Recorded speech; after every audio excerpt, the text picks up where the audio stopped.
What up? What up? What up? What up? What up? That's not my. I'm gonna change the intro. I don't like the intro no more. So intro's changing. I don't need to. Yeah, I don't need to. You freaking hater. I'm just thinking it's you. I'm just saying. Look at you, so defensive. Yeah, what's up, Dale? What up? I got something for y'all. I can't sleep at night. I toss and turn. Listen for the telephone. Viewers. Bro, we don't need to hear all that right now, man. All right. What's up, Chad? What's going on, bro? I see you in the chat, baby. Please don't say nothing about the t-shirt. Let it come in, Chad. No. Man, look at this man, his t-shirt, bro. They're coming. Hey, real quick, as we get into business, Unpopular Celebrities has a sponsor for the episode. Hey. I need you to do all the sound applause because I ain't got it. So good, thank God. Yeah, you're the sound man. Hey, sponsor for today's episode.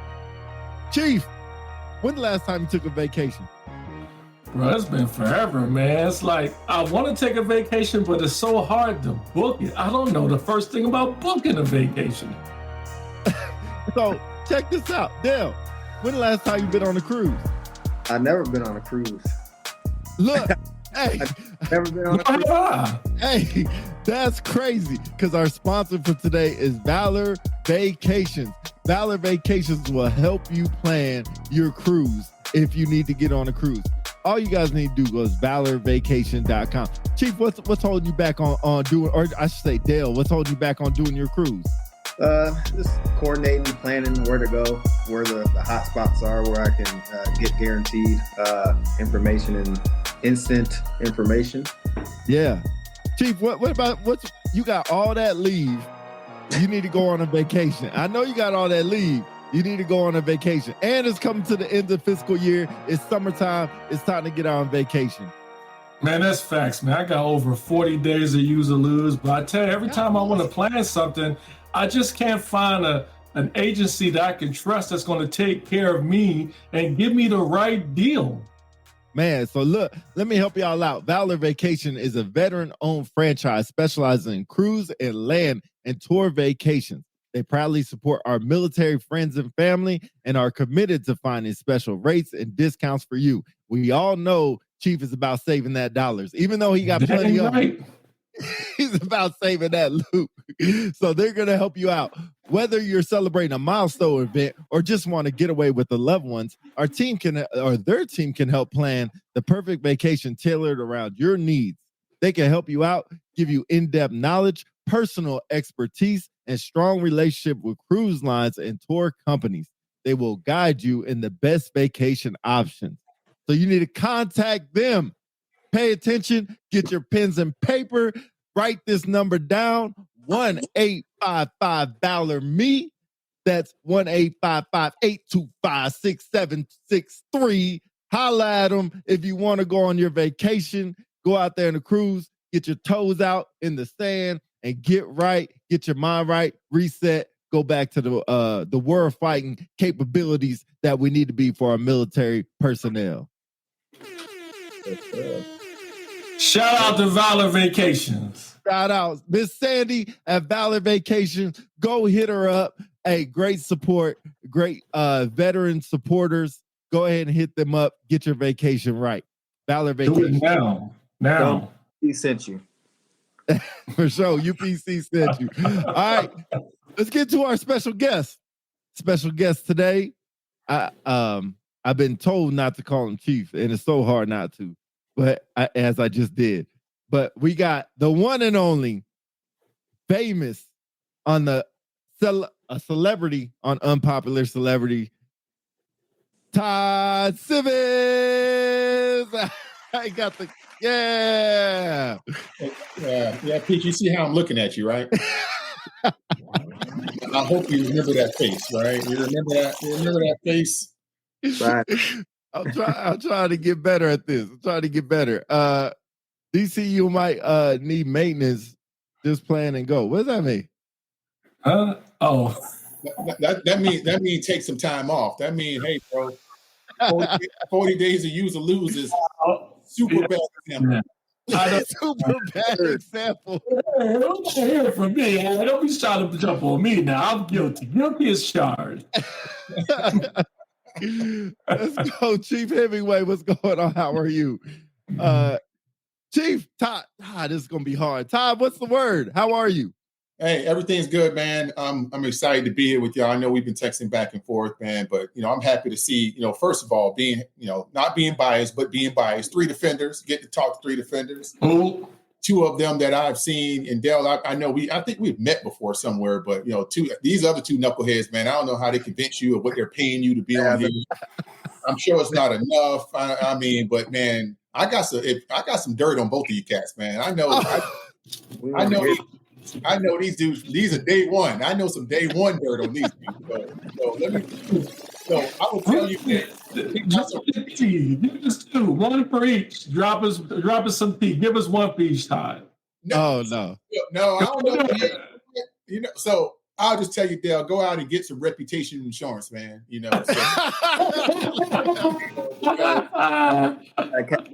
We don't know. You just don't know when it's going to drop.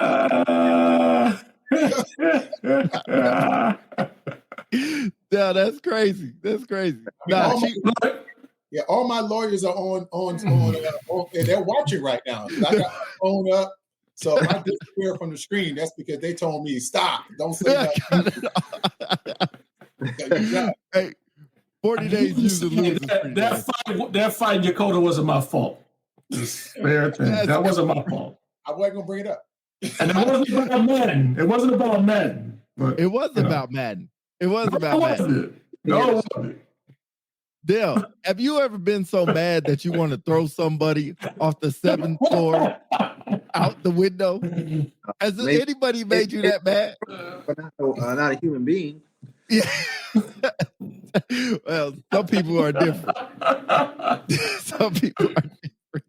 Jeez. But no, we got Todd Simmons on here. If you got some questions, put them in there. But we got our questions as well as we go through this show. Hopefully, he doesn't say no dirt on us.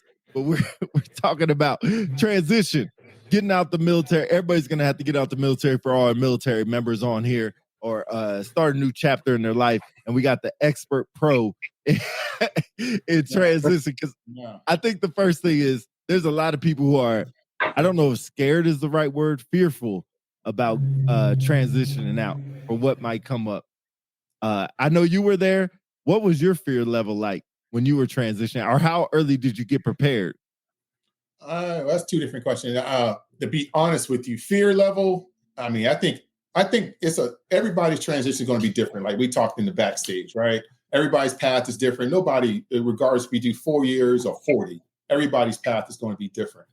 I think what's common in that is everybody's fear is probably relatively average the same, especially if you serve a long time in the military. The longer you serve, the more probably unknown that the next chapter is going to be to you, and unfamiliar the next chapter is going to be to you, right? If you did 4 years and you came in when you're 22 and you get out at 26, it might be you have seen a little bit of work beforehand. You've seen, now you can kind of know what it is you're going back into. For people like me who was 18, came in the military and did their entire adult life in one system, and you start figuring out that it's different. So I think fear is a common thing. So all of us can, like Brene Brown, she talks about shame and fear and all these different things. I say we have to accept the fact that you're not Superman, no matter what position. DC is in a high level position. He's going to have some of the same fear as a staff sergeant that get out at 4 years. That's just it's a commonality. We're changing lives, right? So for me, when you say preparation, 2-part answer to that. I accidentally prepared to leave the military since I was an A1C. And I say accidentally prepared because when I was A1C, I went for my first med board. One day I went to work. The next day I went to get a hearing exam. And the next day after that, they were med board. They put me on the med board, took my weapon for 4 months and said that I might have to go back to Hardyville, South Carolina as an A1C with no money in my pocket. So that's the day the light bulb came on to me that the military, no matter how many times you re-enlist, is never forever, and you're never safe. You're never safe. So that's when I took my first class. So I started preparing education. That's why I say I started preparing to get out when I was the A1C. But I kept re-enlisting and re-enlisting. But when I really started preparing to get out of the military, was 19 years in when I was at the Air Force Academy. I was thinking about retiring at 20, and I made the effort. I went to TAPS. I went and did all the things they tell you to do now that was kind of unknown. LinkedIn wasn't a thing then, really big. But I went out and I sat with the college because I wanted to teach college. So I sat with it. I made my own interns up, and I never had 40 days use or lose because I used some of my leave. I used some of my leave to go actually do my own intern. When I was in Colorado, I took about 10 days of leave and I went and worked in a criminal justice department at the university, like a skill bridge before skill bridge. I took my own leave, contacted these people, say I'm an adjunct professor, but I want to get into leadership. I did the same thing at a high school because I thought I wanted to be a high school principal. When I met a high school principal, spent a week with him, shadowing and what they do. So I was preparing psychologically what I wanted to do, even though I served another 5.5 years. I was always prepared. So 2 answers: A1C when I was at 19.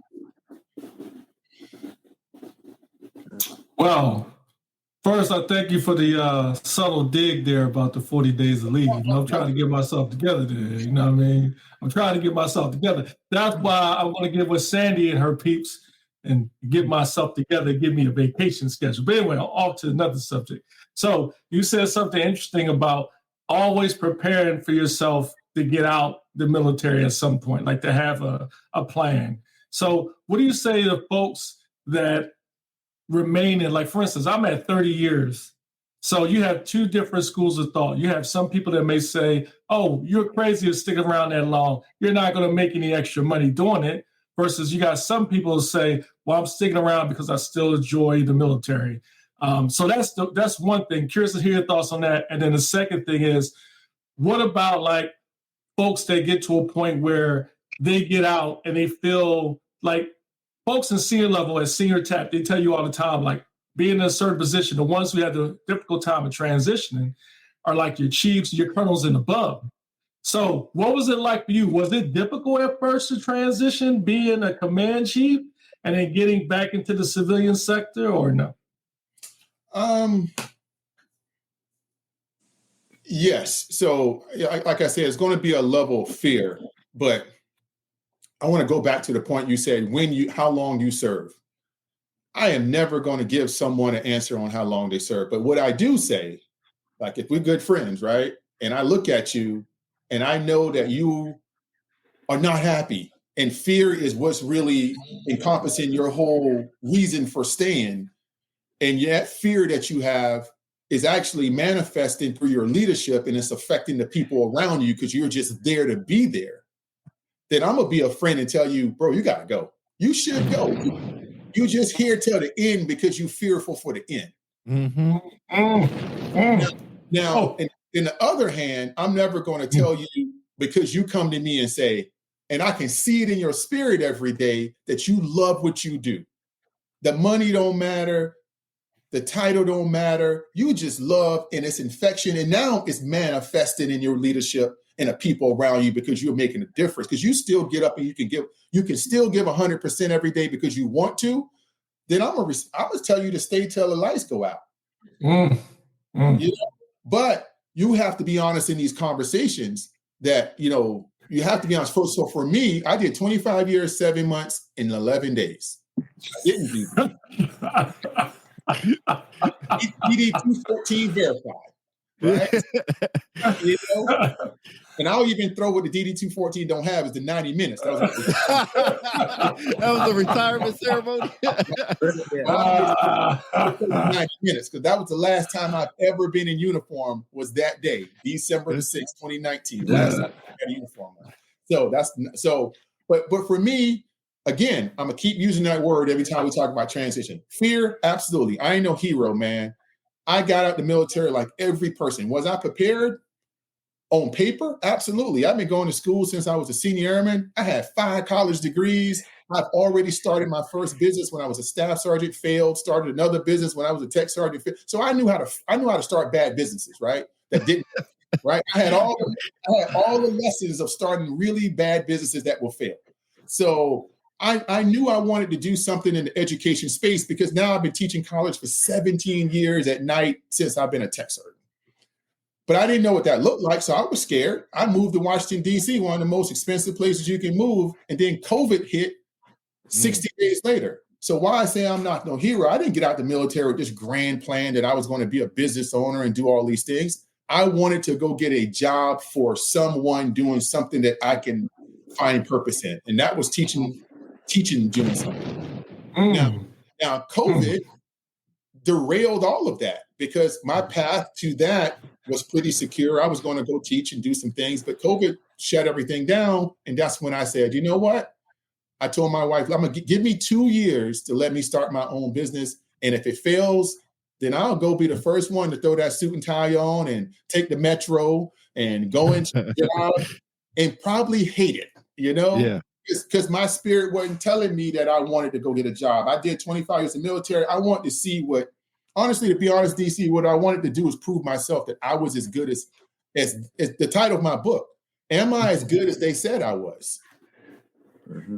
And if I'm that good for 26 straight EPRs, they told me that I was the best thing that ever entered the Earth's atmosphere. Then if I'm that good on paper, then if I can be half that good on my own, then it shouldn't be a problem. So that's when I started my own business to go, okay, well, the worst thing can happen is failure. And that's why I say I'm not no hero. What we're talking about backstage is I was financial. I mean, the military, if you don't realize it till post-retirement sometime, you can be set up to do these things because, yeah, I'm a retired 25-year chief and I'm a disabled veteran. So financially, and my wife is 13, sitting at her, and my kids don't live in the house anymore. Yeah. And I spent 17 years overseas consecutively. So I put all that as my decision matrix of it's not finances. I can pay I can pay my bills. I can go on vacation. I can do things. So what's really holding me back from living? What's really holding me back from taking this plunge? Nothing was holding me back but fear. So once I took the plunge, it didn't work immediately. I made if you ever owned a business and you do a P&L sheet, which is a profit and loss sheet, my profit and loss for my first, when your profit and loss for your business for the year has a negative sign next to it, that's never a good thing. That isn't. It can be a big number on your profit and loss. You got to look really closely to the number. It could be, I made all that money. Then you see this negative sign next to it. No, that's not good. Different. And then right after you see that negative sign, this person called the IRS calls you and goes, "Oh, you owe less taxes." Well, how do I owe you taxes? I ain't made no money. Oh, but you made this other money because this ain't. Hey, bro, it's real out here. But long story short, man, I was fearful to get out. I made a decision that I could have stayed in 5 more years. Right, that was my choice. I didn't get forced out in the military, but I made a decision that I wanted to bet on myself. That's all. I left the military smiling. I had a great career. I can't complain.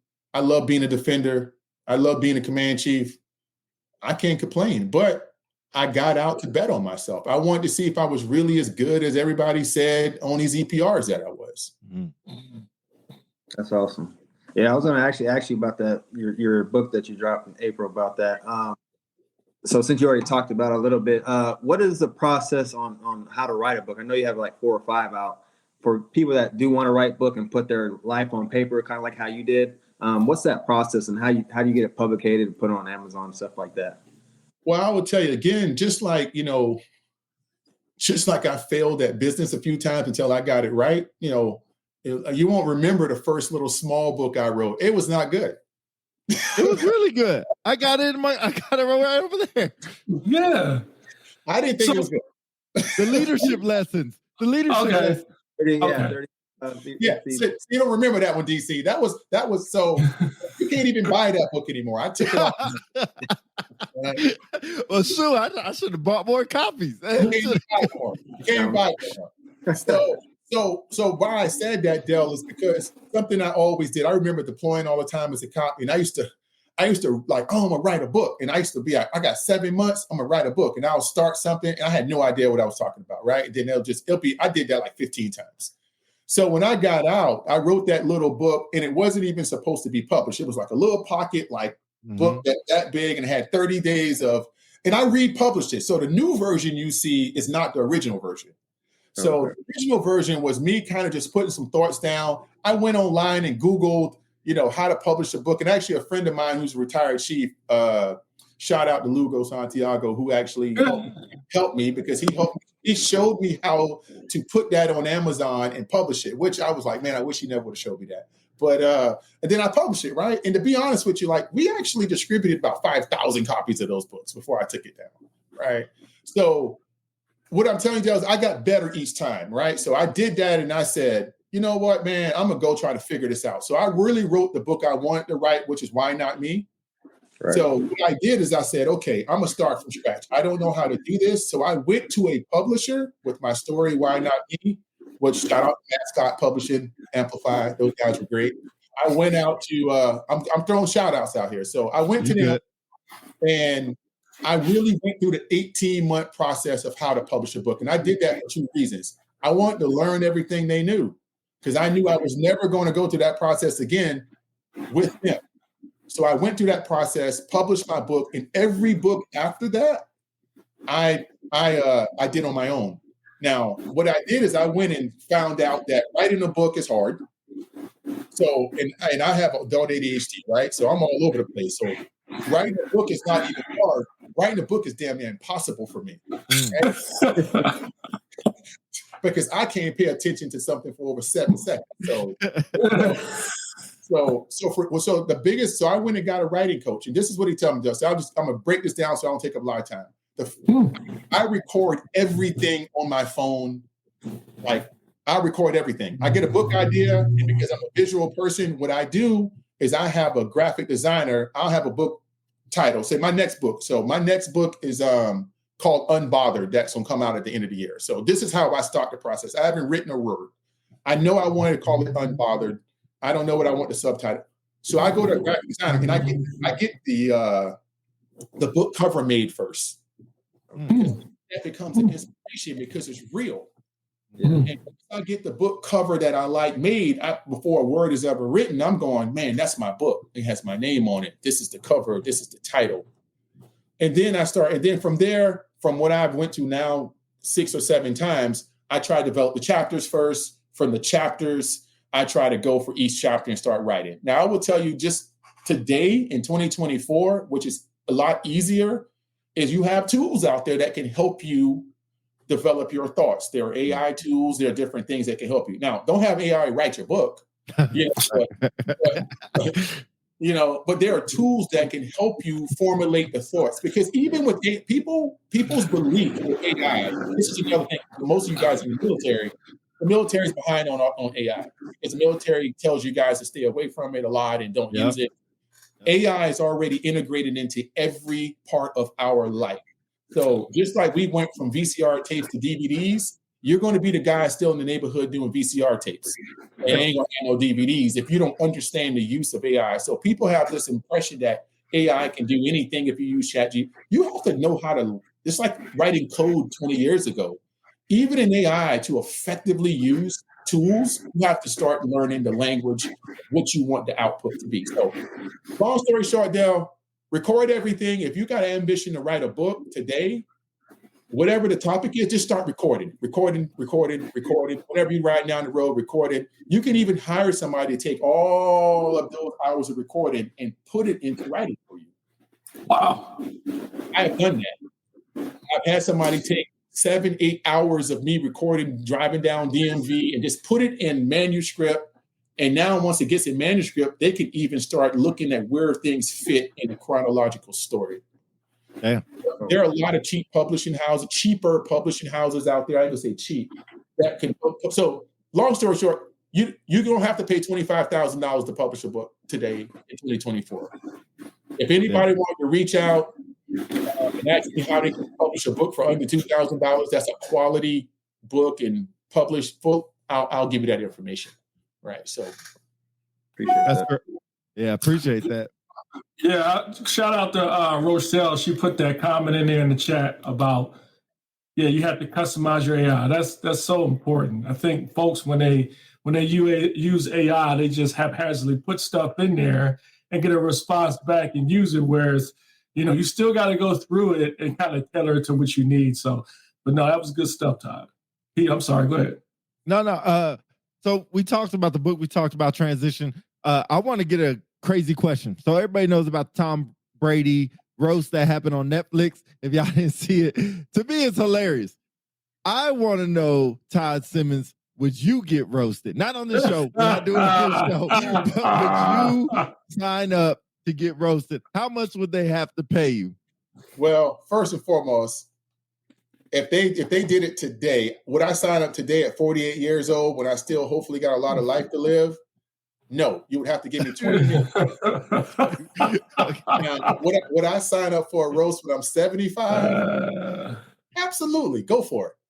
But man, I mean, roasts have been around for 56, since the 50s. They, whatever they've been doing roast. That wasn't a roast, man. I don't know what that was. I was waiting on some hands to get thrown. I was waiting on something to happen because I was, I didn't want, man, I was watching. I haven't watched the whole thing, right? And I went back and I didn't have time, 3 hours to watch the roast. No. And I went back and watched some clips, right? After about an hour of it. There were some things in there, man, that I was like, man, if someone, I mean, they went gloves off on that dude, man. And he went in too. So would I get roasted? I'm an open book, man. I don't think, people, I think I'm open enough to understand how I affect people in a positive and a negative way. I think I'm self-aware enough to know that, someone the other day told me that I was, that I can come off, I can't even pronounce the word now, like pretty much not dismissive, but kind of aloof. And they, when they told me that, I was like, oh, absolutely. I know that I can space out in the middle of a conversation. And I know that sometimes that I can be kind of, I told, like I tell people all the time, tell my wife a lot, my face is my face, right? I know I have one of those faces that say a lot of things without my mouth opening.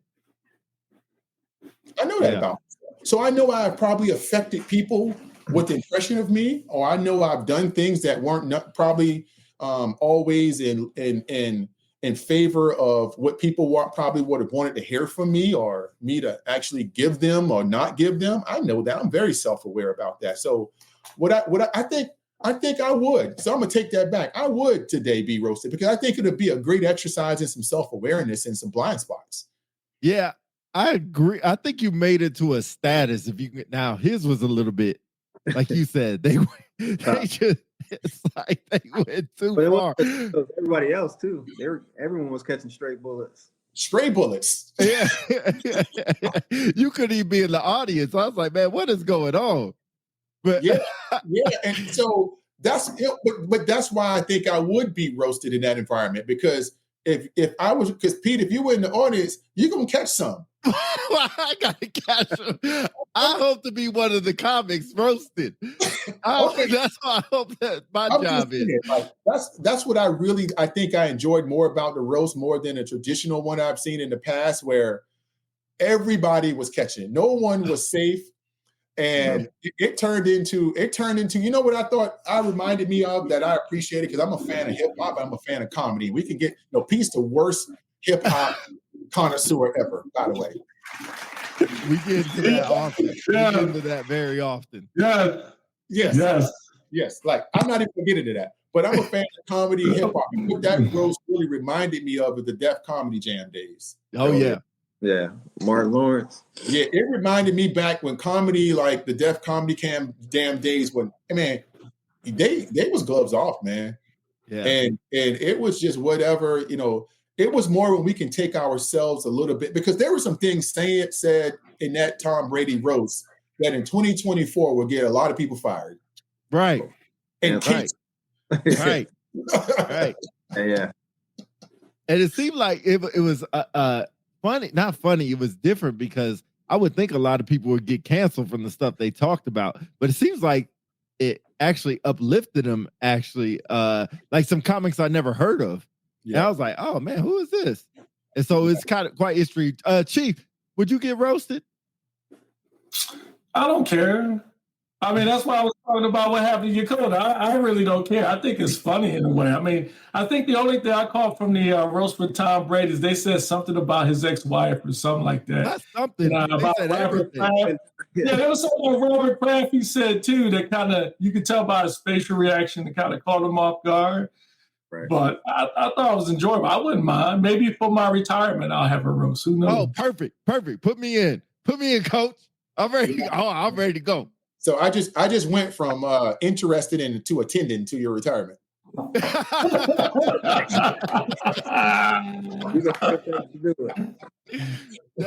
would be difficult because most of the stuff I'll just tell people. I mean, I don't. My wife tells me not to, but I mean, I tell folks all the time. Like, I know I'm not perfect. I don't care, But yeah, maybe for the retirement. Now it's a little. So I'll even touch on that. Like, why I wrote that first book, Why Not Me, is because I wanted to put, of course, it's not 100% of everything, because some things you still work through. I tell people, trauma, everybody lives with trauma. And trauma will be your lifetime, baggage that you carry, and it depends, right? But for me, I wanted to write that book out of the gate because I said a lot of stuff about myself in that book. I put it out there, man, and it wasn't stuff that I didn't say when I was in uniform, but it wasn't everything I said in uniform. Like, you can take some inferences from things that I said in that book, but man, I think it's freeing, man, when you can live that free truth. Like you said, you can be yourself. And I'll shoot a shout out to DC, man. It's something I always admired about you. Like I said, I've known these cats, Dell, since a long time. I've known DC when he was a staff sergeant in the Air Force, right? Oh. And which was like in the 80s, so. The roast has started. Yeah. So I would tell you, man, one thing I can say about DC, man, we didn't serve together a lot since, Yakota, but we've always run each other. One thing I can say about that dude over decades is he's the same dude. And something that I've always admired about him is, and honestly, not only I admired, sometimes I was just in awe of, like, how the hell did he do that? Like, because he has stayed the same dude, DC, Philly to the 100. And this dude has achieved some pretty remarkable things in his career. So when I say there's no one path, and I tell, especially, and I'll just put it out there, when I talk to young Black men, and I said, we're all, Pete's from Modesto, California. I don't even know what that's. Yes, sir. We a little pimple in California, just a little pimple somewhere. I say, one thing when you join the military, even though we all, when I met other African-American men, we might look the same. My first roommate from Brooklyn, New York. I'm from a small town in South Carolina. We might as well be from Saturn and Pluto, right? From a cultural standpoint, right? This is the early 90s. I'm listening to Master P. He listening to Piggy, right? So, but the reality is, we have to learn to accept who we are. And we have to learn to walk not only in the shoes that were given to us or that we put on, we have to learn that their shoes are going to grow as we get older and that we can have growth. Even though I said DC, I believe, is the same DC Philly, one thing I've heard something different is Staff Sergeant DC ain't giving the same advice that Chief DC. Right? So he the same dude, he the same guy, but he don't have the same mindset. And that's what we got to understand, is that the growth has to come from a mindset perspective. The growth just don't come from, I'm going to keep it real, I'm going to keep it 100, and I'm going to stay in the same spot. No, I can still be the same dude, but my conversation may change, and how I approach you may change, and how my outlook on how I live my life may change. But I'm still the same dude that you ain't going to come at sideways. Right. And that's nuggets, because like that even goes in line with folks who get promoted, whether in the military and the civilian sector. Like my wife, she just, shout out to my battle buddy Wendy, just got a promotion in her job. And she said, like, so what should I do now that I got these folks who are my teammates I'm going to lead? Like, you need to have a conversation with them. Like, that doesn't mean you've changed. That just means you got a different mindset now. You're the same Wendy, but now you're going to have to approach them a little bit differently, and they should do the same for you. So that's a good nugget right there. Absolutely. You know what, Chief? You just reminded me of something. Miss Council working really hard and everything. Shout out to Miss Dove C. Maybe she needs a vacation. maybe you need to take her on a vacation somewhere before she starts the job. Get her, her head straight. And you know what? Unpopular Celebrity Show is sponsored by Valor Vacations. ValorVacations.com. Go ahead and look them up if you want to plan your vacations. Because Valor Vacations is a veteran-owned franchise specializing in cruise and land tour vacations. They are proudly support military family and friends and are committed to finding special rates and discounts you need. Whether you're celebrating a milestone event or just want to get away with loved ones, their team can help you plan a perfect vacation tailored to your needs.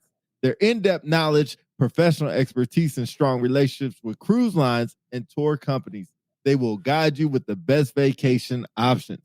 Call now. Write this number down. Get it ready to go. 54321 1855 me. That's 1-855-856763. Call up Miss Sandy. She'll hook you up with the Valor Vacations, get you those discount codes, check for price drops, and get you on your way to vacation. Get your mind right so you can lead people how you want to lead. Hey, he did a good job. All right, Pete. So Pete, am I starting to see a preview of what you're going to do when you retire? If it is, we got this great coaching program that you need to join. Tell us about it. Yeah, tell us about it. I got my RLDPC. I got it already. I'm good. Is that right? That's it. I tell you what. All right, man. Why you give away your stuff on the show? What's up, Sid? What's up, bro? Oh, look at Sid putting out there, buy some cheap jokes. buy Todd's book.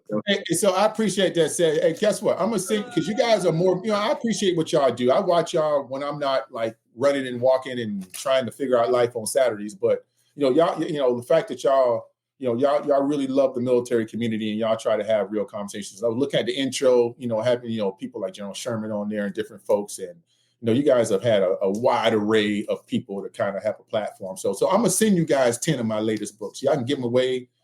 Do what you want with them. But, yes, sir. I'm going to mail 10 of them. So I appreciate that.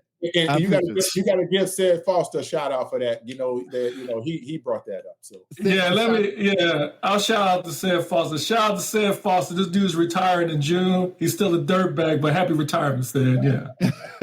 And you know what? Unpopular Celebrity is going to buy 5 of the books, so we'll have 15. One for me, so 14. One for DC, 13. So we got one for Dale, 12. So we got 12 books we're gonna give out to y'all. We'll figure out how we're gonna give them out, but definitely do that because we're gonna buy 5. I'm gonna go on my Amazon right now and get those 5.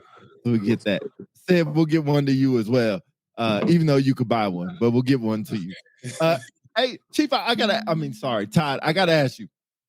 I heard Eric Thomas say before, a lot of people want to do or have what he has, but doesn't want to do what he does. And I put that in quotes to think about what you do. You travel a lot. And even though it looks good on a quick snapshot picture, tell me the grueling, how it is to travel, not only being away from family, but also just trying to get different time zones, whatever it is. So I'll answer that, but I don't want to focus on the travel because it'll be disingenuous to entrepreneurship, right? Because I see you got Rochelle Hemingway on here, who is somebody I respect in the entrepreneurship game a lot. Like Rochelle may not travel as much as I do, but Rochelle probably work just as much, if not harder, than I do every day on building her brand, building her output, building a successful business. What I will tell you is, man, when someone tells me they want to be an entrepreneur, no, my mic ain't off. That's literally how I stay silent and look at you for a second. I was like, wait, okay. I have to really, because this is a thing. Entrepreneurship usually starts with a dream. And the worst thing you want to do is be condescending or dismissive of somebody's dream. So that's the first thing you got to understand.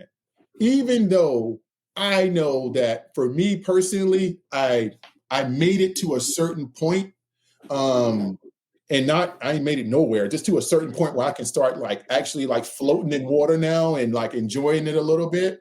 But it took 5 years to get there, to just start like treading water on the, and seeing a little bit of sunset.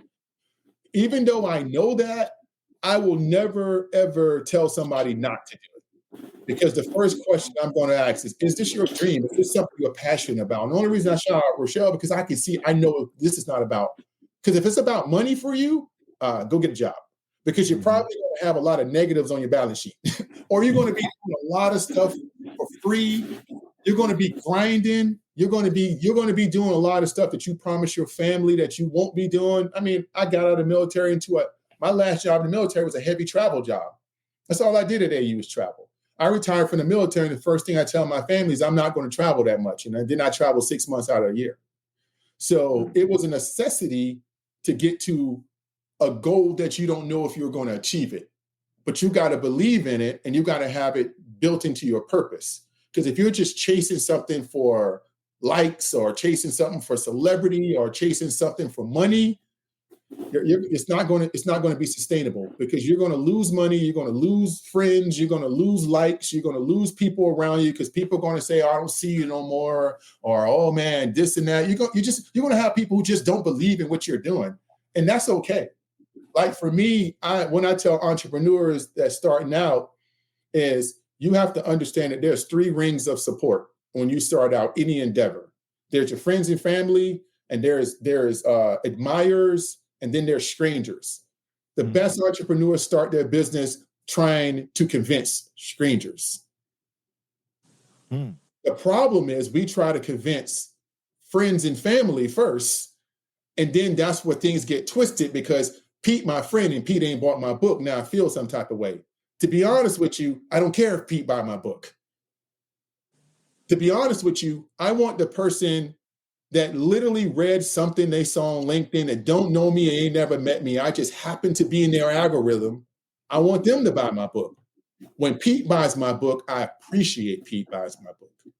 But I'm not setting out to market for Pete to buy my book. Because the more mindset that you get, that you're building a business beyond the people who know you, that's where success comes in a business. So when you say, what's the grind? The grind is to find strangers every day. That's what we're all trying to do.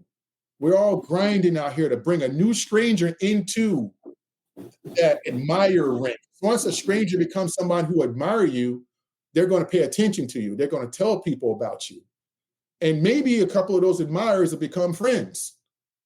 But I don't start from the inner ring out, because I'm not hitting DC up every day going, hey DC man, hey man, bro, you need to sign up for my coaching program. No, if DC want to sign up for my coaching program, that's up to him, because he already know I got a coaching program. So I don't need to remind my friends and family of what I sell, because you know what they know? They know what I sell. Right. I need to remind the people who don't know me what I sell. So is it a grind to answer your question? It is a grind, but don't get into anything for this this allure that's a lottery ticket. I do what I do because Pete, when you met me, I was doing this in the military.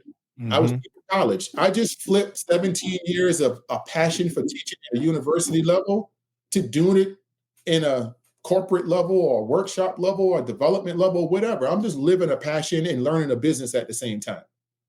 That's all it is. I just took a passion and merged it with a business and hope it worked. Right. Man, that's crazy. Yeah, what you got, man? So, hold on real quick. I just something burning in my cranium here. So Todd, what about starting a business with friends or family? I'm gonna go back. Is it your dream? Well, I will tell you. So we say friends and family. I don't think it really has to do. I think the rule applied to anybody. Don't start a business with anybody until you know that you are ready to marry them. The problem is we jump into opportunities that we see as opportunities because we believe it's going to get us somewhere faster, but you don't know the character of that person. You're just going to jump into bed with somebody. I just got the biggest opportunity of my life in our 5 years of being business. The Small Business Association has this program called a mentor protege company. I can say it out loud now. Where a very large company can bring you on under them to grow your company into a very large company. It rarely happens. This company's been in business 26 years. We're the first company that they brought on, right? But I've worked with this company for 4 years. 4 years, Dana, just as a regular 1099 employee doing side work for them. It took 4 years until I got a phone call from them one day and said, hey, we want to give you this opportunity because we have seen your character. We've seen how you move. We've seen the work. But they saw it for 4 years.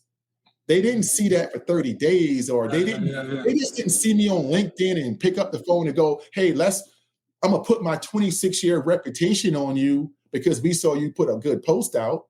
No, these people had to see me. So what I tell people, it has nothing to do with friends and family. It has to do with the fundamental human aspect of business. You better date somebody before you marry them, because if you don't date them, so I always put it back like this. How many jobs, when all of y'all get out in the civilian sector, a lot of jobs have probationary periods. Even the GS sector does. And what people don't know about probationary periods is this.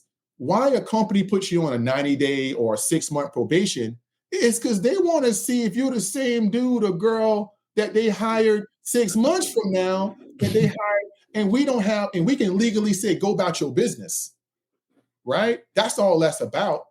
That's a dating opportunity. I'm dating this person for 90 days. And then I can just come, if I give you a job and I put you on 90-day probation, 88 days in, I can come to you, DC, and say, you know what, DC, you know what? You didn't tell me you couldn't cook. You didn't tell me that, you tell me you snore all night. So you know what? I don't think we gonna work. So when we talk about, I just want to, I answered that long because I want to reframe people's mind, because I've made those mistakes. I've jumped into relationships with people in a business aspect, and that's why my balance sheet was negative, to be honest with you. I jumped into relationships thinking, oh, yeah, you said this is what it is. Let's just go. Let's roll. And to be honest with you, I'll be real. Some of those were friends. And that's why I say it doesn't matter. Take away the whole friends and family and take away and insert human. It doesn't matter who it is. You better date them. I don't care if it's your childhood friend who you've known for 40 years from round the way. I don't care if it's a person who had more financial resources than you today. I don't care. You better date that person. You better tell yourself what is an acceptable amount of time to date before you are willing to marry them. If it's a month, you cool with them? For me, my number then moved up like 6 months. Like, we can do small things together, but I'm not getting in a relationship with you until I really know you, the person who showed up 6 months ago.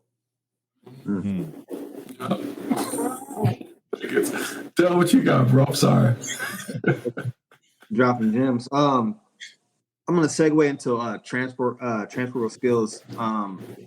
So if people still have some time left in the military, what are some skills that you wish you would have obtained, or certificates? I know you're big on the PMP, but what are some skills, certificates, degrees that people could seek out before they get out that you think that would be beneficial, that people overlook some?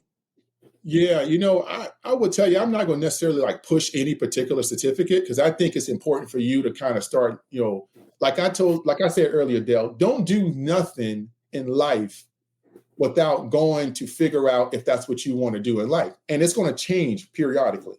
Why I knew I wanted to do what I did now, because I took that time. I took that leave at 19, and I knew I wanted to be in high school leadership, or I knew I wanted to be in academia.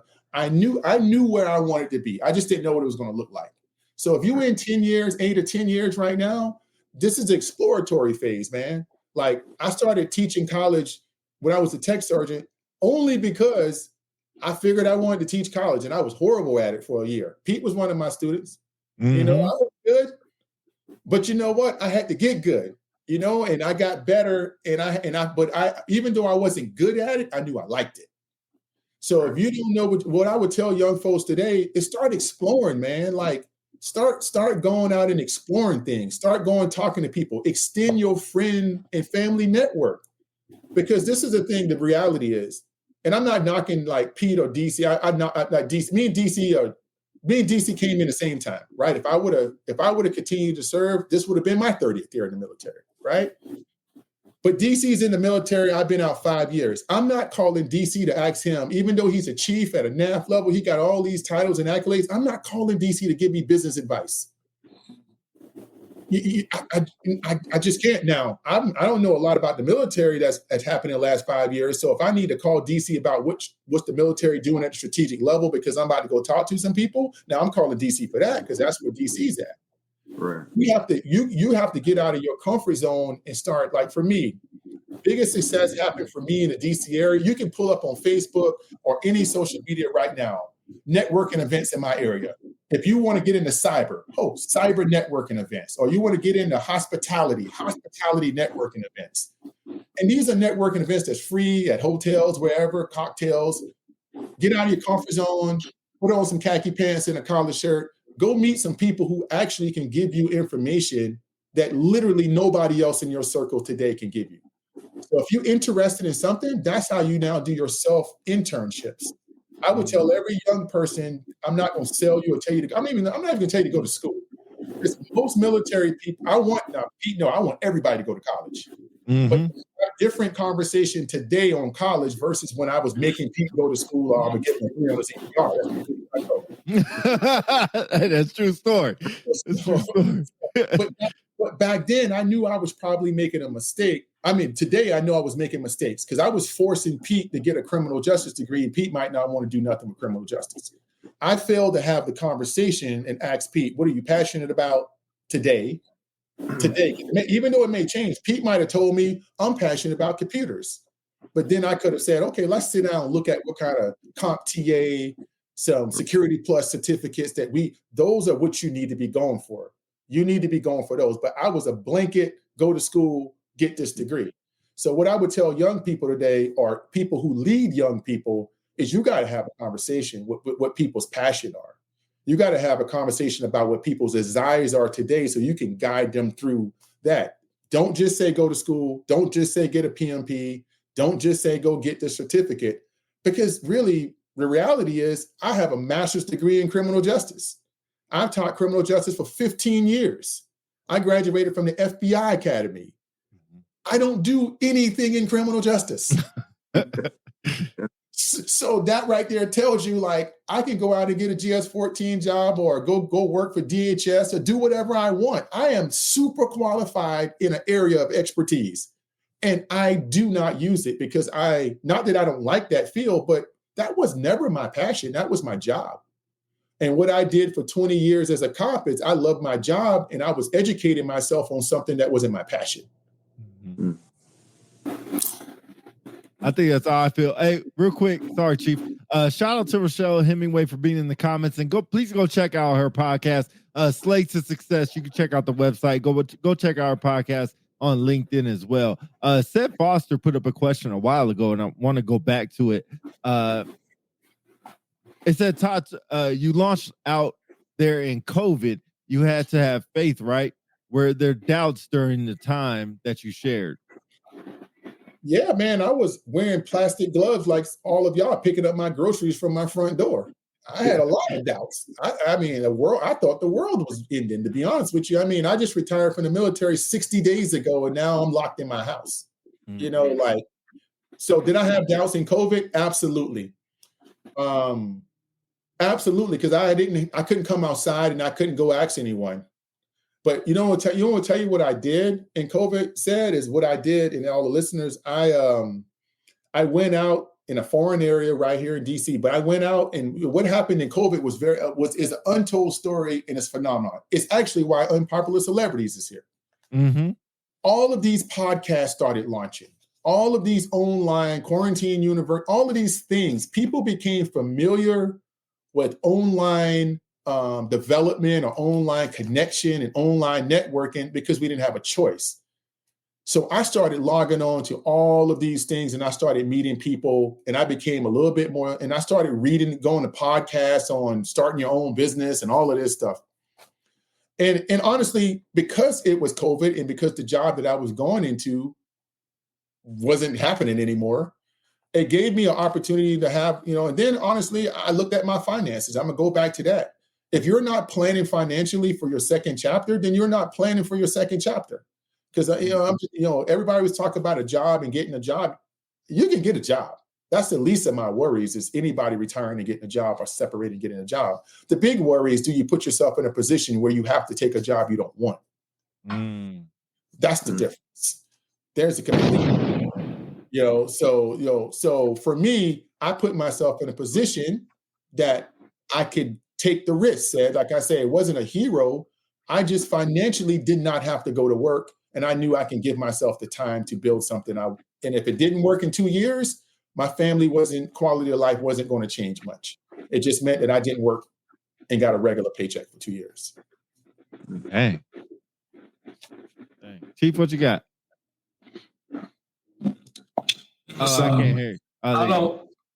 There you go. Yeah, because you have me muted, you dirtbag. Because your background noise sounds like crap. I don't hear nothing. It may not be me. It may be somebody else. Maybe it might be somebody else, right?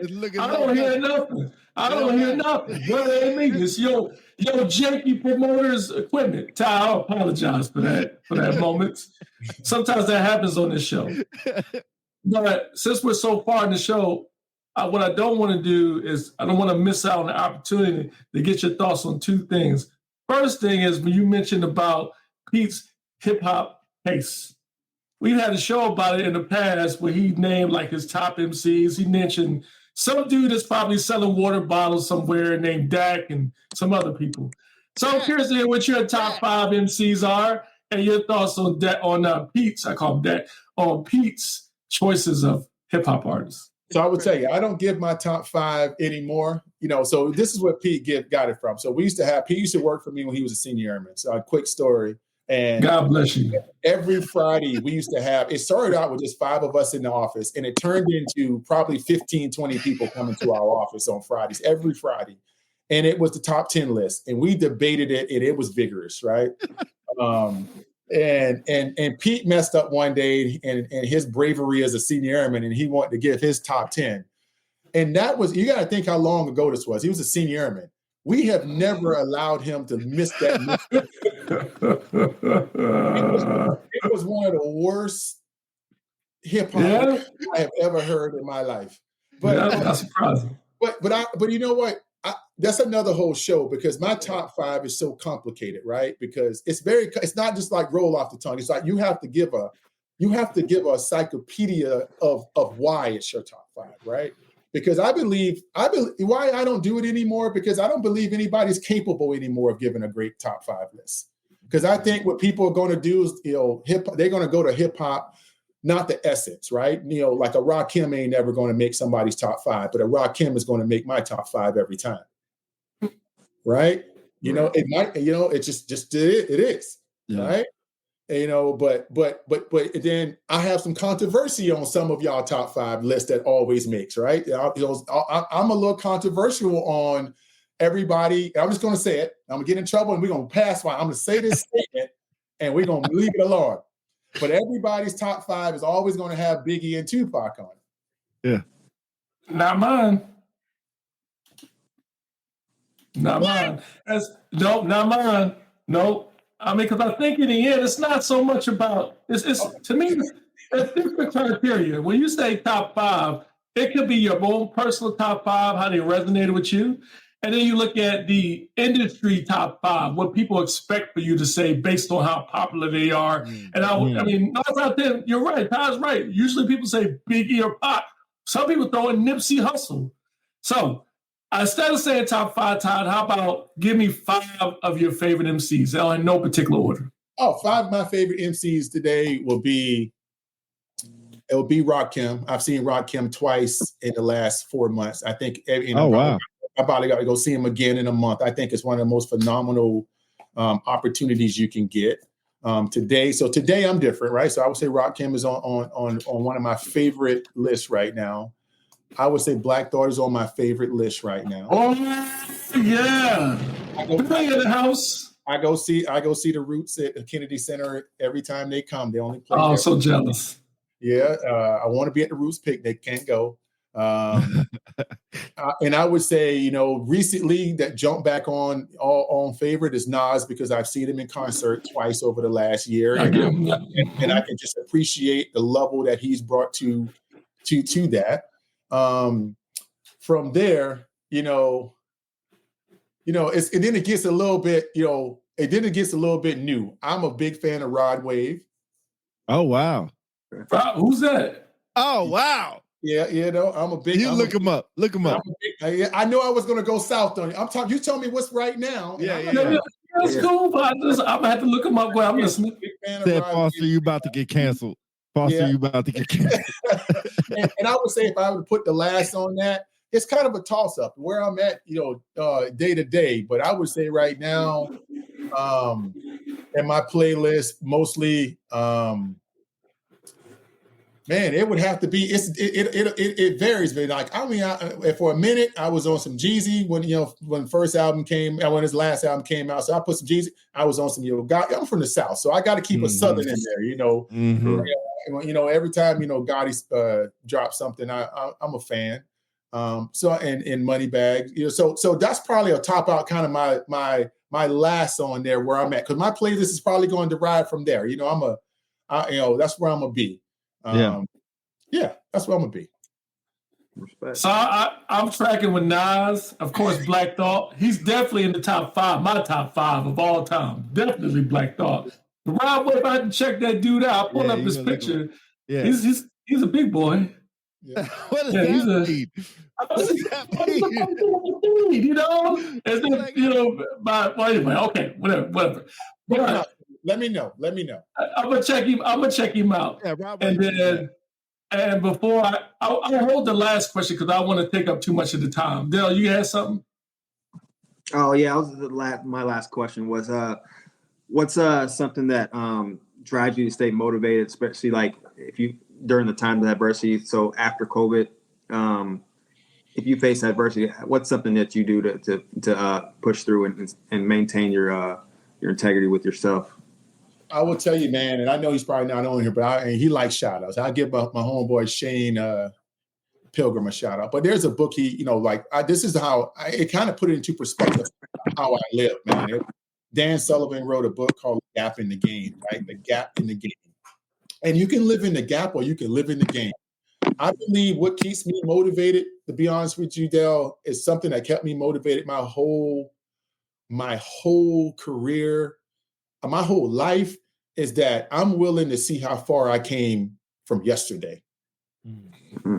Like, that's how I've always visualized everything, is how far I came, not from 5 years ago, how far I came from yesterday. And that's living in the game. Living in the game is being, and living in the gap is an example of what he said. Like, this would be living in the gap. I go out to dinner tonight with my wife, and she's 10 minutes late getting ready.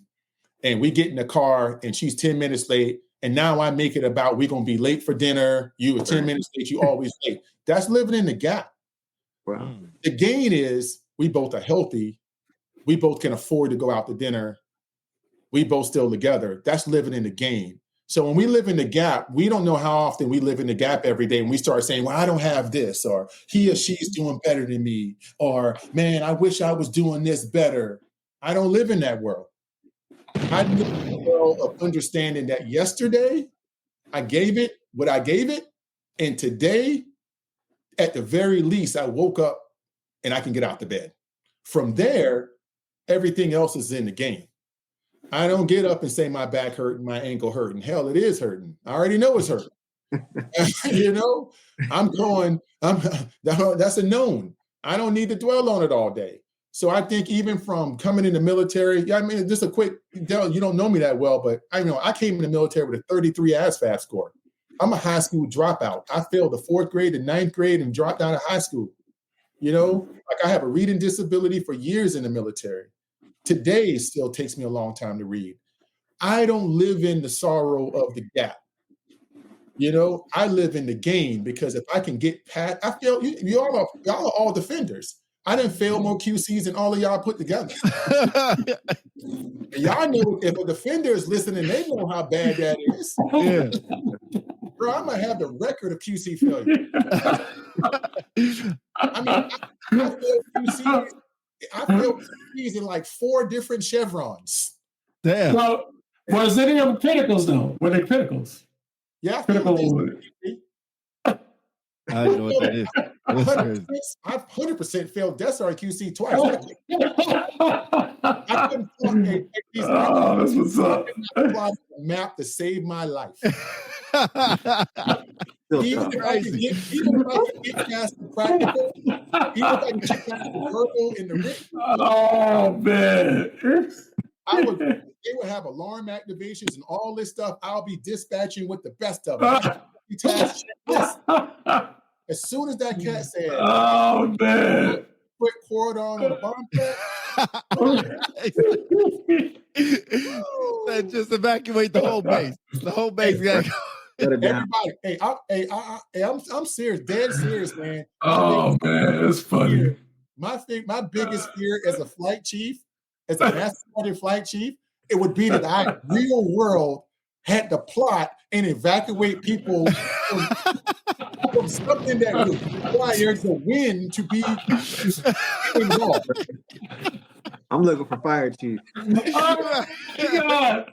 Bro, you killing me. Oh God, you touching a nerve. I had the same fear, bro. I mean, as a flight chief, man.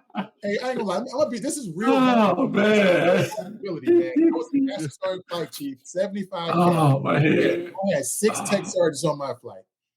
I used to have assistant flight chief. Right? You have assistant flight chief. That assistant flight chief had to ride with me. I made sure my assistant flight chief rode with me in the same vehicle every night. Oh man. I was like, man, I'm pretty good at leading people, but if they want me to plot some evacuation. Hey, I known you for years, and I never knew plot was your biggest fear. If there's a plot phobia, I guess you got a plot phobia. I have a plot phobia, and I'm just gonna be honest with you. When I finally made chief in security forces, and I knew that chiefs would never have to plot on the map. That's good. He was good. That's good, bro. That's crazy. Oh, my head is hurting, bro. Oh, my head hurts. This is funny as hell, bro. Oh my God. Hey, oh man. Go task. I don't even know what the question was, Dale. We got I told you I'm a squirrel. That was awesome. Appreciate it. Oh man, that's hilarious. That's hilarious. My head hurts, man. That's so hilarious, you know man. What? Only defenders can appreciate that. Exactly. Yeah. You being real.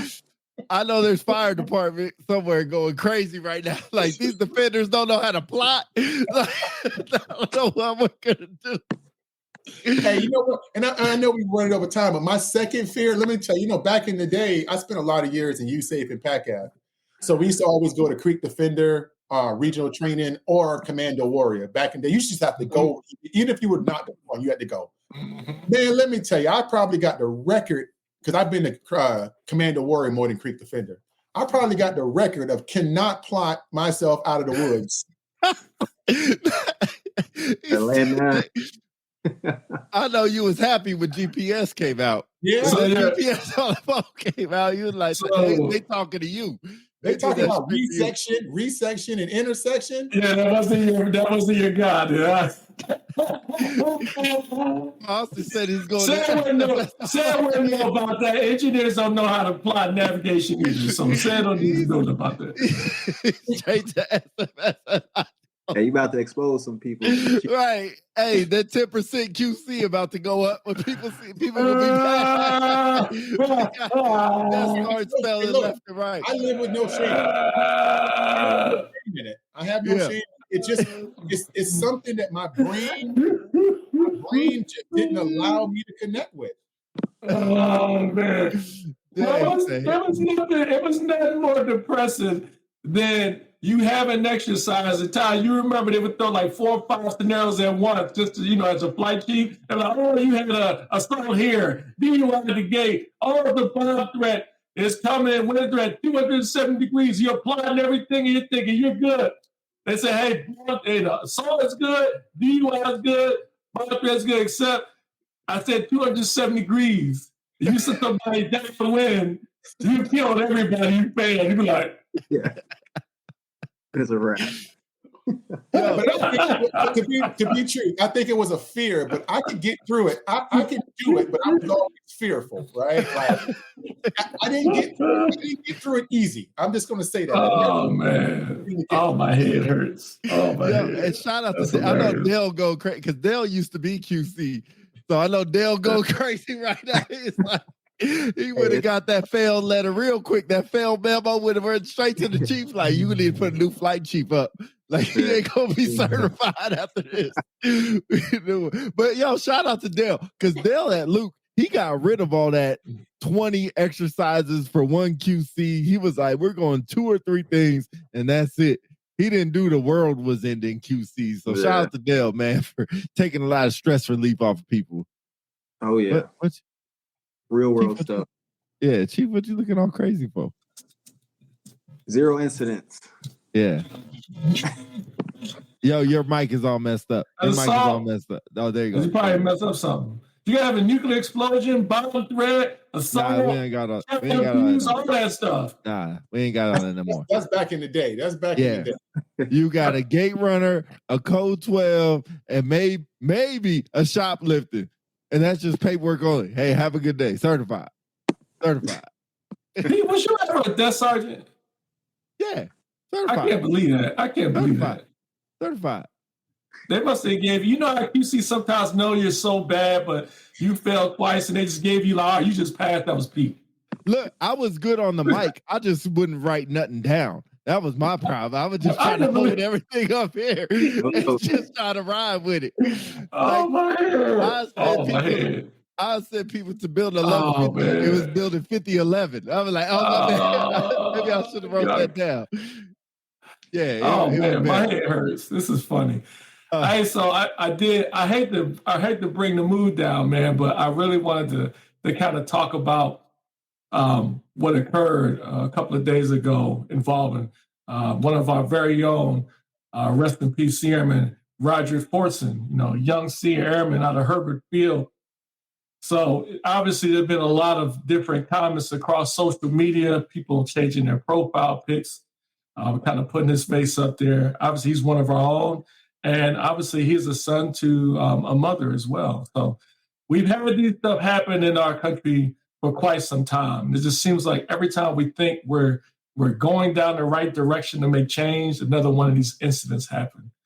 So I hate to put you on the spot, Todd, but I'm curious to hear your thoughts if you have any concerning what happened with Airman Fortson. Oh, absolutely concerning. And I think, DC, I don't think he's bringing the move. I think it's a good way probably to end the show. And, I'm never at a loss for words, but I'll be honest with you, just like many people, man, I've been struggling with this, man. I mean, I think, I've been struggling a lot with this. I mean, this happened last Friday, so we're at day 8. And I think on Thursday, maybe Wednesday, Thursday is when it really started getting, steam within the Air Force or steam within the news media. And I won't even give it credit as getting steam in the news media because it did not get what I think the attention that it should have, right? But I've been struggling with this because this is not a representation of anyone but myself. I struggle with this because, and I'll just be totally transparent, I did not change my picture profile or anything because I struggle with this to the point, and similarly to George Floyd 4 or 5 years ago, when a group of us, I was right out of uniform, and a group of a lot of people in uniform, men, we were on a group text, and we were obviously feeling similarly to what we're feeling right now, and we talked about a lot of things. And for me personally, this isn't, I've been around a long time, just like you, DC. I mean, that's not a job. We've been around long enough to know that even when I came to the military, and I'll be totally transparent, why I struggle with this, because this isn't new. This is every day. And this is every day historically for many, many, many, many years. Hundreds of years, and it has taken on different evolutions and different phases. My grandfather's life was taken unfairly, right? I've been pulled over as a military member, and this is why I struggle. I want to be deliberate about what I'm saying. I'm a Black man. I'm American. I'm from the South. I grew up in a 99.9% Black community, right? My first time really being integrated into the world of understanding from what my mom and everybody has told me, really living out these things was when I joined the military. And I was talking to my wife last night, and I'm telling you, I'm struggling with this. And I told my wife, I was just reflecting, and I was like reflecting back on my first racial incident in the military. And it was back when I was still an airman basic, and no, that was BMT was my first, but my second real one in the actual operational Air Force was, and I'm not blaming, this is not representative of the Air Force as an institution because I don't believe the institution, sometimes I think it's people, right? Mm-hmm. And choices that people make. So my first incident was I was on elite gate guard section, and I remember I was the only person of color on the elite, because only was 12 of us. And I remember senior airmen back then, when senior airmen were in longer than they are now and being in charge, the senior airman was in charge of the elite gate guard section. He was a long sergeant. And he was from a part of the country. And he came and told me, I guess I could appreciate at least he being honest with me. It was Thanksgiving. And he said he was going to invite all the airmen to his house. But he said, hey, you understand, you're from South Carolina. You understand why I can't invite you to my house, because my mom is coming, and my mom my mom is racist. So I can't invite you to my house. And I was 18 years old. And I was like, I guess that was the first time that I really realized that the word uniform don't always mean, it means we just wear the same uniform. Not everybody in this uniform is not going to think the same, and not everybody in this uniform, and brother and sisters, words we use, because I think in the end of the day, when someone's shooting at us and wearing a foxhole, that's survival, and nobody cares what color you are. Maybe day to day when we're sitting around with a soda, maybe you do care what color I am when the bullets are not flying. And that was a powerful message for me that I carried my whole career. And it wasn't a second or third or fourth or sixth or seventh time I'd experienced it. So let me fast forward. How do I feel? I'm conflicted, DC, because just like, I think George Floyd for my entire career was the biggest racial reckoning kind of thing that has happened in my generation in this country. And I happen to live in DC. My, at the time, 19-year-old daughter, who was probably, I've learned more from then than I've ever learned from anybody. She had me go down to Black Lives Matter Plaza. We went down there doing she wanted to be a part of that. So of course I'm going to go with her. And I'm just glad I went. I was glad at what I saw. I was glad the experience that I had. But then 4 years later, and I went and looked back up like every year, and I'm guilty of this. I asked myself, DC, what have I done since then? I asked myself, I was out there, I changed my Facebook photo from George Floyd. I supported everything. I was angry. I was mad. I was pissed. And I couldn't remember when I got over it, because I obviously did. So when this young man, senior airman, AFSOC airman, honor student, doing all the right things, lost his life, I really reflected on what to be honest with you, DC, what the hell am I going to do 90 days from now after I'm pissed off? Mm-hmm. And that's a me. I started this off saying this is about me. I'm not poking holes in anybody. I'm asking myself, and that's what I'm struggling with right now, DC. Like, I've been through this 4 years ago when this is the first time my generation where we have felt it so bad. We've all known these incidents to happen to people, and we've heard about them on news. We can name all the other folks' names that we can ring here that has happened in the last decade. But that one felt different, and this one feels different. And why this feels so different is because you can see yourself in this person. You came in for a better life. You were 18-year-old. You graduated from high school. You wanted to do the right thing. You were in communities that maybe not wanted you in this community, and you sucked it up, and you went through it, and you achieved, and you deployed, and you got medals, and you end up dead. And I think that's why this feels different. And for me, I'll just be totally honest. I don't know how to I don't have a good answer for you of how to process that right now. I don't have a good answer because I'm fearful that in 120 days, there will not be a picture of this young man anywhere on social media. I'm fearful that this young man may have lost his life, and we're missing a moment to have the real conversations from the racial disparity report that the Air Force has already said that's a problem. I'm fearful that this will not be the moment where people sit down and have the most uncomfortable conversation of their life and say, hey, Dell, how's it being a man of color in this country? How do you feel when you get stationed in a community where no one looks like you? How does it feel when you walk into a squadron and you are only 7 of the 100 people in that squadron who look like you? How does it feel to be an airman and no one in your squadron is an NCO, senior NCO, or chief or commander that look like you? How does it feel? Do you ever feel left out? Do you ever have anxiety that you're putting your faith in your performance reports into people that you just got this hair standing up on back of your neck that may not have your best interest in mind? Is it just me telling myself a story that I busted my ass this year, but I didn't win any awards and I didn't get the opportunities, but I can see someone else that may have? Am I telling myself a story, or is it true? Right? No one is willing to want to have those conversations. And actually, the conversation is not the power. The action that comes from the conversation is the power. We're not having conversations that's turned into action. And the thing that bothers me more than anything, my mom is, a child of the civil rights movement. I was stationed at Montgomery, Alabama twice. And I'm sorry if I'm taking a long time on this, but you asked me.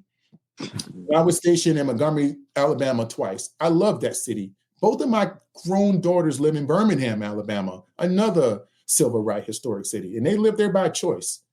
My daughter went to the University of Alabama, where the governor stood on the front steps and said segregation forever. And she had a choice to go to all kinds of other schools. And she's not from the South, and she's never grown up in the South. But I'm proud that she is a graduate from that school and stood on those same steps where nobody wanted her to come there just a few years ago. When I say a few years ago, that history isn't a long time ago. So I will end with this. What I want to see from this DC, from this young man's death, is I want us to finally realize that we are not consistent and we're not sustainable in our rage and anger and dysfunction and disagreement. Why I brought up Montgomery, Alabama, if you go back to the Montgomery boycott in the 60s, if you've never looked that up or know the history of it, for 54 weeks, which is a year and 2 weeks, the whole Black community of Montgomery, Alabama refused to ride the Montgomery public bus system. 54 weeks later, they bankrupted the Montgomery public transit system, and that's what change happened. That's the only reason that they finally said, Uncle, we got to let y'all ride anywhere you want to ride on the bus. The Civil Rights Act lasted for decades. Over 1,000 people more, that's just what we kind of count, lynched, killed, disappeared, beat up, spit on, bit by dogs. They lasted decades to get change. My fear of myself is, why can't I, and I'm not pointing this to any, why can't I sustain the anger, the dysfunction, the disagreement? Why can't I sustain that for 90 days, 120 days? Why can't I be angry about this next year? Why can't I be somewhere where I can start invoking change around the people that are around me? Why we stop talking about this so quick? Mm-hmm. I'm fearful about the outcome, and I'll stop with this, of this young man's tragic death to never be what he can be, will be someone putting his name on an award or someone putting his name on a plaque and naming a conference room after him. Not that that's not an honor, but that's not deserving of his sacrifice. His sacrifice is deserving of the people around him to be able to say enough's enough, and I'm going to be angry until change happens. I'm not only going to be angry until it's now the next person that we put up on our Facebook post, the next person that we get to say that is dead for no reason, the next national news story, the next time we get the march and then we go home after 30 days. What are we going to do? And I'm not, and I said it for the third time, this isn't poking holes. You asked me how I'm dealing with this. I'm struggling, brother. I'm struggling internally because I'm looking out my window. I live in a super nice neighborhood. I got nice things. I can go on vacation anywhere around the world. I grew up not being able to do any of those things, but at least, I don't live in shame, but I felt shameful the last couple of days because I'm like, man, I'm doing all these great things and I got all these great things, but I can't tell you the last time I mentioned a George Floyd. Mm-hmm. I can't even tell you the last time I went down the Black Lives Matter. I live in DC. I can't tell you the last time I looked up an event in DC that was talking about civil rights or justice or anything.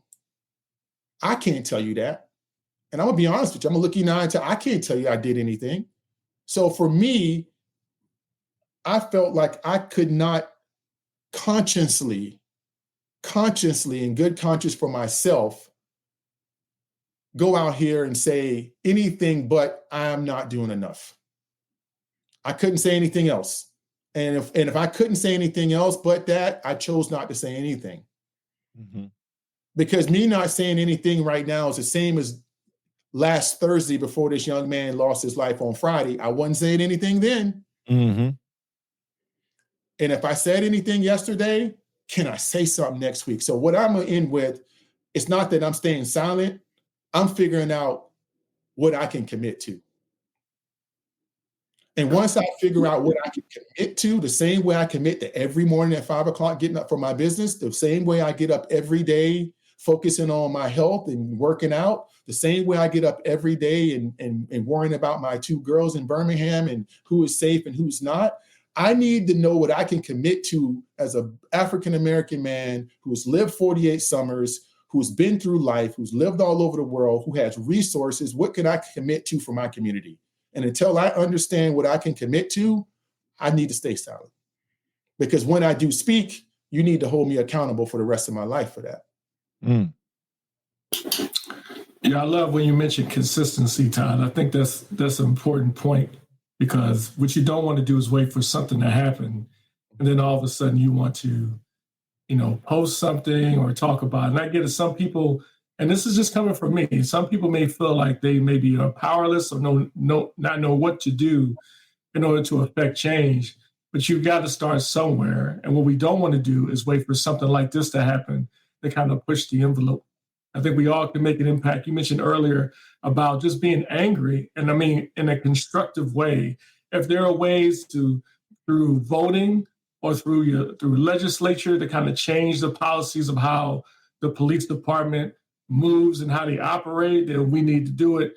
Or just realize, even if you're a supervisor who is not African American, just to recognize the fact this stuff does and continues to happen.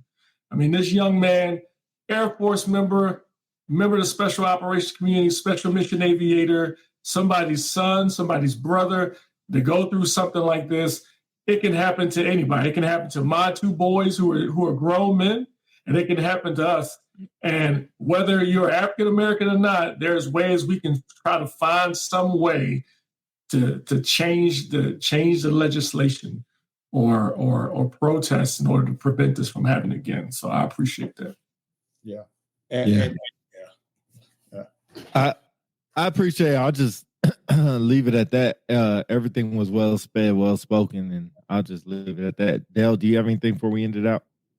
No, yeah, ditto. Appreciate you, Todd. Yeah.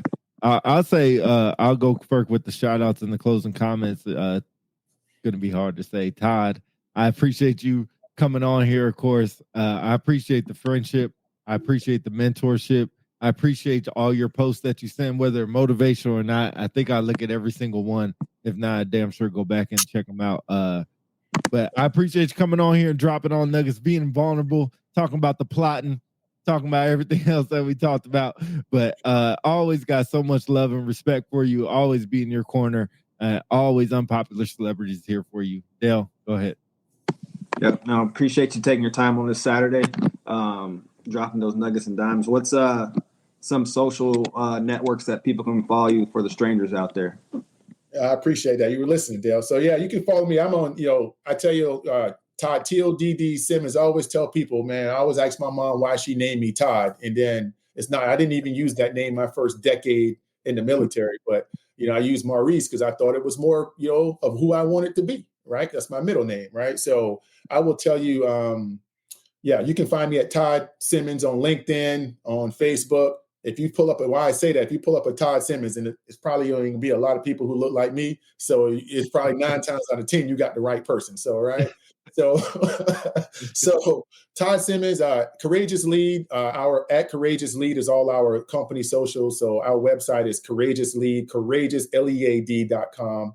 Same thing on Twitter, X, but Todd T Simmons at X, and Todd Simmons on most other platforms. So looking for it. I'm very responsive. Pete will tell you, if you hit me up on text or Facebook Messenger or LinkedIn Messenger or X Twitter Messenger, I respond, and it's me. I take that seriously to make sure that I respond to people who reach out. Now, it may not be in 2 minutes, but I will respond. Awesome. DC, go ahead. So real quickly, I'll echo everybody's comments. Thanks for coming on, Todd, especially with your schedule and the things you're doing with your company. So spending your Saturday with us means a lot. And more importantly, for the honest conversation and everything you just dropped earlier, we really appreciate it. I'll just say this last thing, and I'll be quiet. I admire the fact that even after retirement, to this day, your name echoes across the halls among different people. I mean, you're connected to so many people that has been impactful and still in the Air Force today. One that comes to mind, Malcolm Simmons. I mean, he speaks the world of you. Of course, us too, and myself included. You've always been an example for all of us. So I appreciate it, man. Thank you for still being connected to the Air Force and being able to help us even in another capacity. So thanks again for being here. I appreciate it. We always leave the last word to the guest. So Todd, bring us home. What you got? I'm gonna be quick, and I'm actually gonna follow up what DC just said. Hey, man, it's a struggle every day to try to, live your life. I don't say call me Todd because I hate my military career. I love my military career. Man, I love who I am now. I love being Todd Simmons. I love the freedom of that, but I am still connected to the military in some kind of way, right? And to be honest with you, DC, the last thing with the segment that we ended on with the untimely death of Senior Airman Forsman is we have a responsibility, man. And that's why I'm gonna end on is most days, and this is just me being vulnerable, I'm an introvert. Most days don't want to answer Pete texts.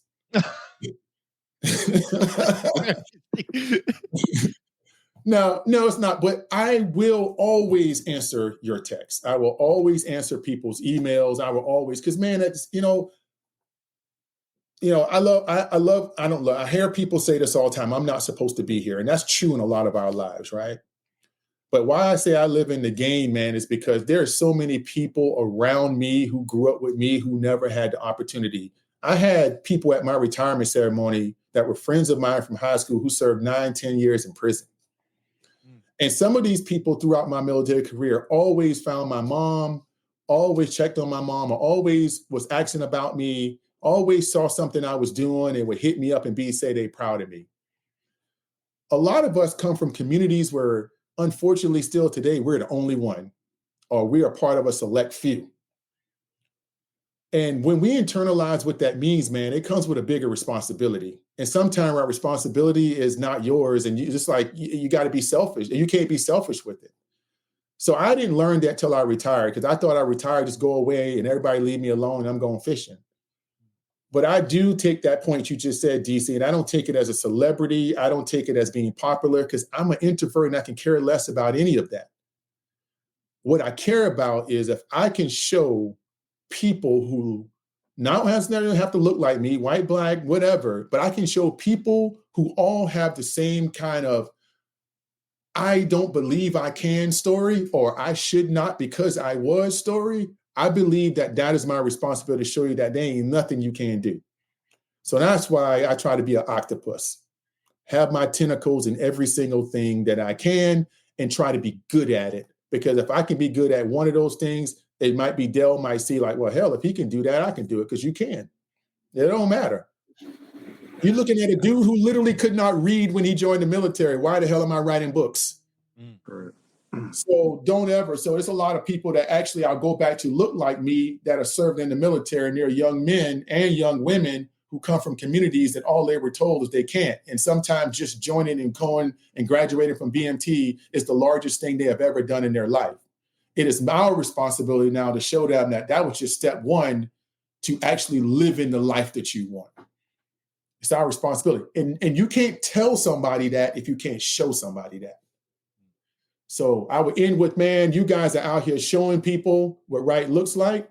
You're out here showing that you can persevere, that you can have things that don't work and things that work, and you can have change that's effective, and you can have discord, and you can have all of these things. But it don't matter if it's one person or 1,000 people listening to y'all. Y'all are making a difference. So I appreciate, and I'm very proud of y'all for that. So thank you. Appreciate it. Always appreciate the time. Appreciate the honor. Unpopular celebrities, y'all. See y'all in 2 weeks. We out of here. Valor Vacations. Go check it out. Get your vacation. No 40 days of use or lose. Start that campaign. No 40 days use or lose in June. Peace.